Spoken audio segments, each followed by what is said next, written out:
So after spending the whole day dialing my brains out, probably did 50 calls, I decided, and my wife decided, we would go to truck night at Waterside.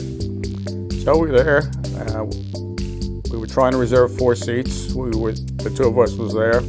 We were waiting for 2 other people, and a gentleman came over and asked if he could have one of the chairs, which we had to tell him no, these are reserved. So about a half hour later, he comes back again and asks about the chair one more time. And again, we had to say, no, we're holding this chair for somebody else. So about 10 minutes later, my wife spots his wife sitting alone at a table with only 1 chair, and she happens to see there's another chair at another table. She brings that chair over to the lady, says, "Where's your husband?" And she said, "Oh, I'll go find him."